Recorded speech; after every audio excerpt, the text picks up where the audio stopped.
मुंबईचे जर आपण आताची जरांगे पाटील साहेबांचं जे आंदोलन झालं त्यातले आपण फुटेजेस आणि फोटो बघितले तर त्याच्यामध्ये काही प्रामुख्याचे बोर्ड होते जे मला आपल्या समोर पडण्याचे. एक पोरगा बोर्ड पकडून उभा होता की महाराष्ट्राचा 7/12 आमच्या बापाच्या नावावर आम्हाला आरक्षण मिळवण्यापासून कोण थांबवणार. दुसरा अजून पोरगा बोर्ड पकडून उभा होता की आमची बरोबरी करायला तुमच्या 7 पिढ्या जातील. आता मित्रा, तू सोपा विचार कर, तू फक्त विचार कर, जर 7/12 तुमच्या बापावर असेल अख्ख्या राज्याचा आणि तुमची बरोबरी करायला 7 पिढ्या जाणार असतील तर तुम्ही कोणत्या तोंडाने आरक्षण मागता ह्याचा विचार करा ना. पण ऐका, मुद्दा समजून घ्या. या तरुणांना, या युवकांना त्यांच्याच समाजाच्या नेत्यांनी फसवलंय, भरकटवलंय. ही परिस्थिती आपण सर्वांनी समजून घेतली पाहिजे. आपल्याच बीडची परिस्थिती घ्या.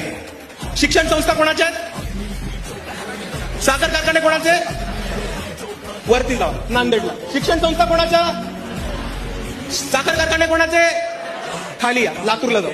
शिक्षण संस्था कोणाच्या? साखर कारखाने. आता ह्या शिक्षण संस्थाच्या मराठ्यांनी, या साखर कारखान्याच्या मराठ्यांनी त्यांच्याच समाजातल्या कष्टकरी, शेतकरी, गरीब पोरांना वंचित ठेवले. ही परिस्थिती आपण सर्वांनी ठामपणे समजून घेतली पाहिजे.